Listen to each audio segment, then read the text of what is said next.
What's up guys, it's James from James's Reptiles. Today's video, if you can read the title, it's going to be about recessive genes in reptiles and how they affect the animal and just understanding how recessives work. There are a lot of videos out there that try to cover all the types of genetics and how they work in like ball pythons and all that. I'm going to go over just recessives, and if this helps someone figure it out, if this helps someone start breeding, that's the end goal. Just if someone can take some away from this, it's going to be educational. I'll throw in some animals at the end just because why not? It's an animal channel. But I got a little whiteboard here and I'll draw some Punnett squares and I will just kind of explain everything. Now, I've been breeding fat tails and leopard geckos for 2 years. Crested geckos I've been doing for about a year. I have a lot of snakes with genetics. I have rats with genetics. I've been breeding them for a year. I'm not going to say I'm a scientist and I've been doing it for 20 years, but I'm in the industry. I'm heavily in a field that works specifically with genetics in leopard geckos. Okay, so we're going to start really simple. I'm going to do crested geckos just because there's only two morphs in crested geckos. There's lily white, which is codominant, and there's xanthic, which is recessive. So there's only one recessive gene in crested geckos, so it's going to make it real easy.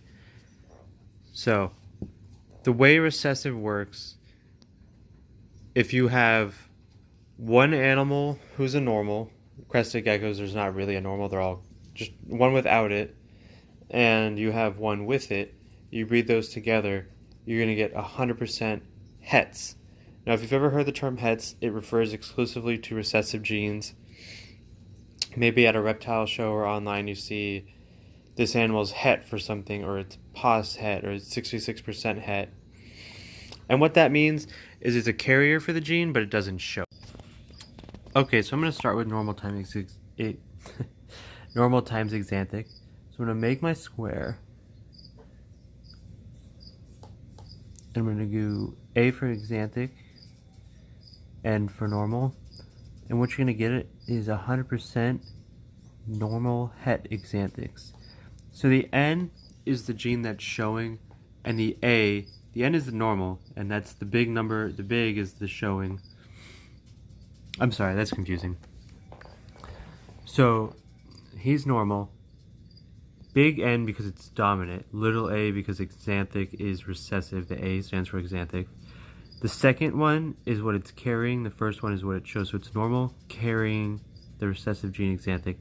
So all these geckos will look normal, but they will be het xanthic.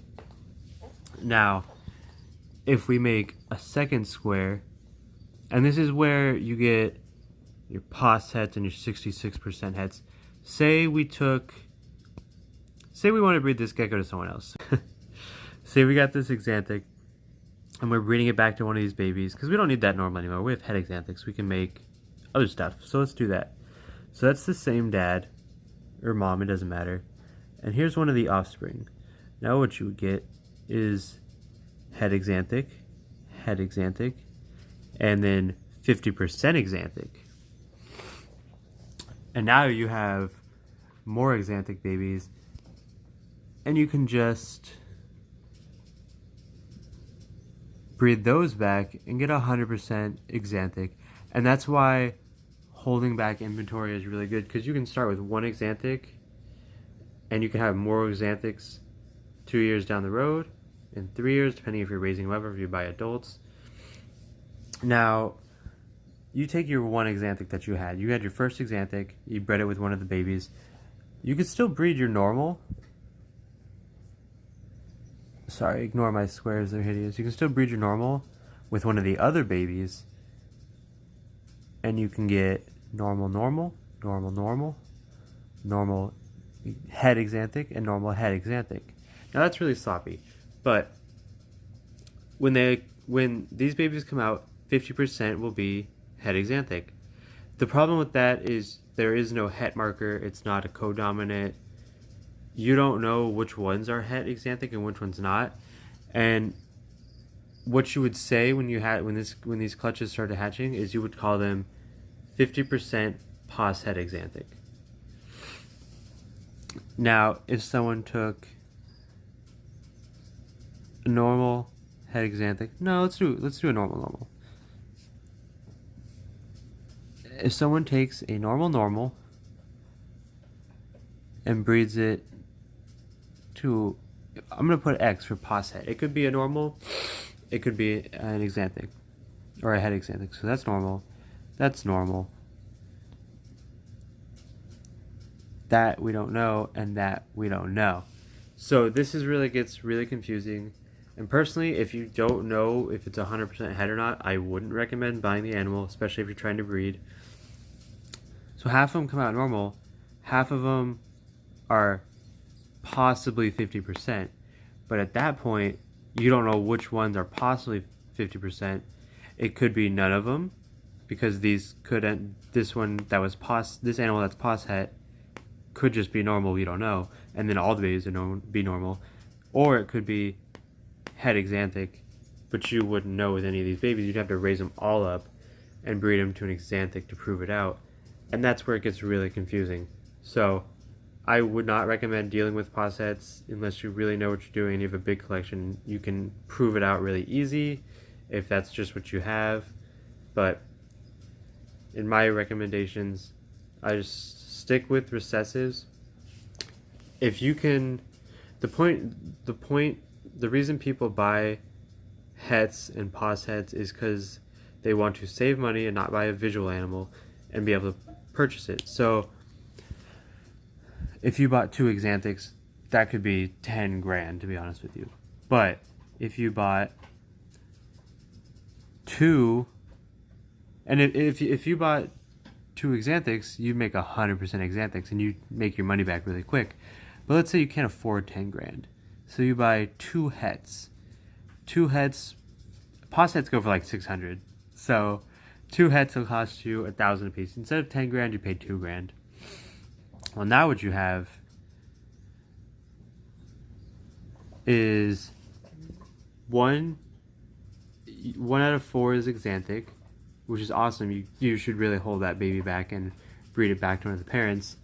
But then you have 3 that are pos het, because this one's normal, this one's het, you don't know. So what you would say is it's 66% pos het, because 2 out of the 3 that you don't know are het exanthic, but you don't know which percentage it is. So that's where you get the 66% pos het. And it just takes time to memorize all this, and eventually I'll do a video about co-dominant and don't dominant genes, and I'll probably do lily whites when I do co-dominant. But recessives, I always recommend, if you can afford it, get the visual, make your money back the next year. And if you can't afford it, get a less expensive gecko. If you're trying to buy ball pythons and you want pieds, you want visual pieds, but they're $300-400 a piece, and you're like, oh, I could buy hets for $100 a piece.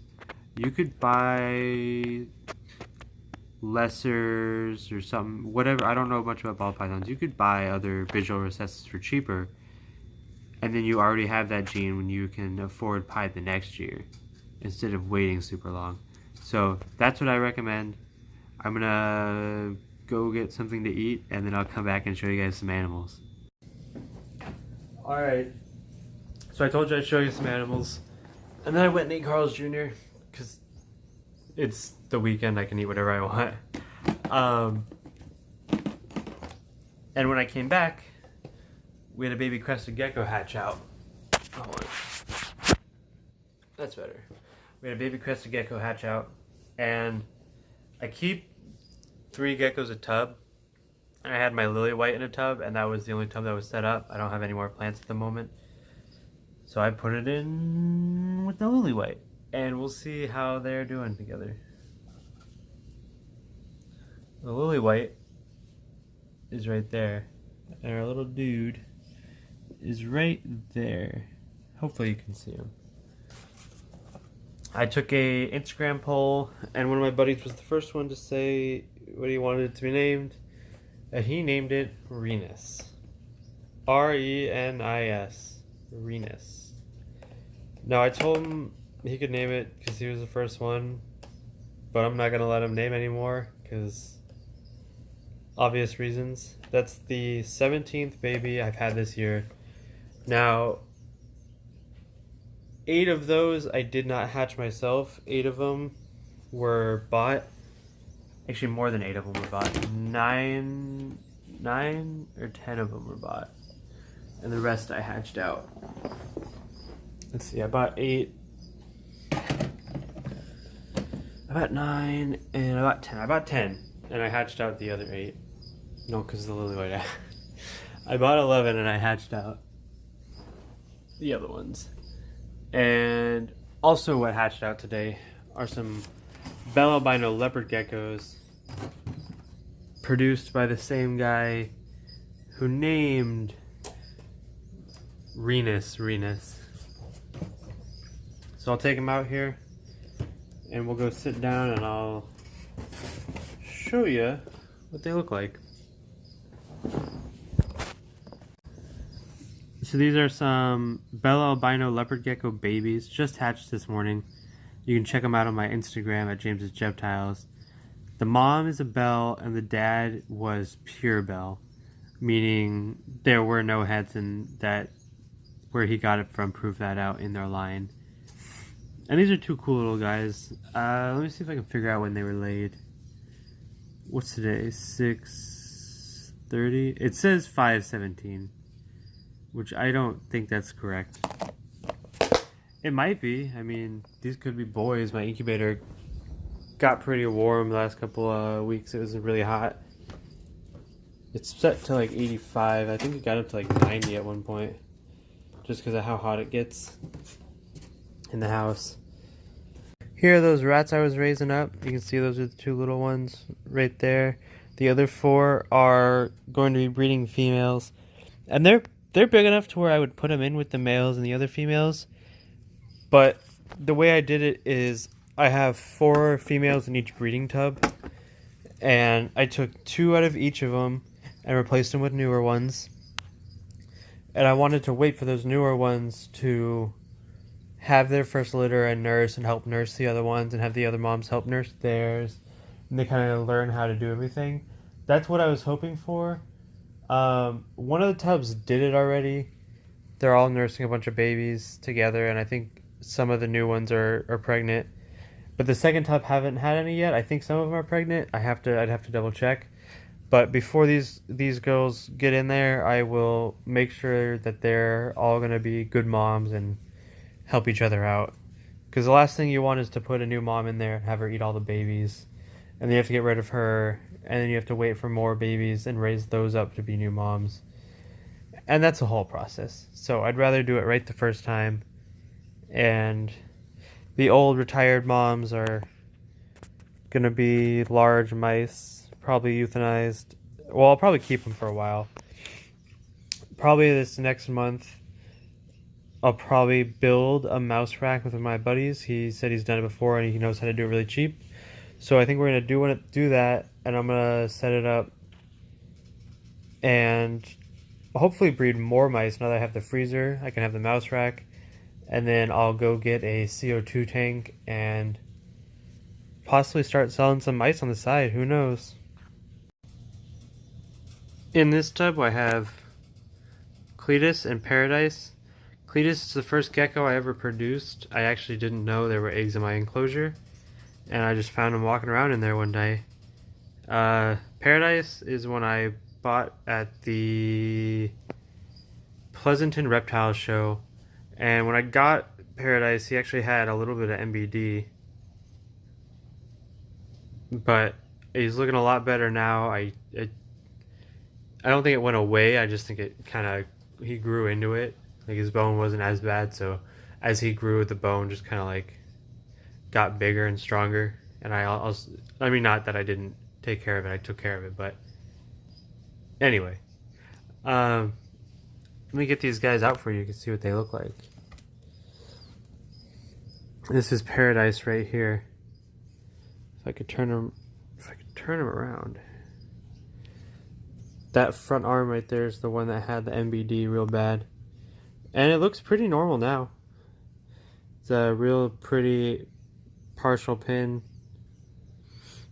It's got a little bit of, he's got the thigh skirts and a little bit of the kneecaps. And I'm just gonna clean their enclosure. Let me get in there.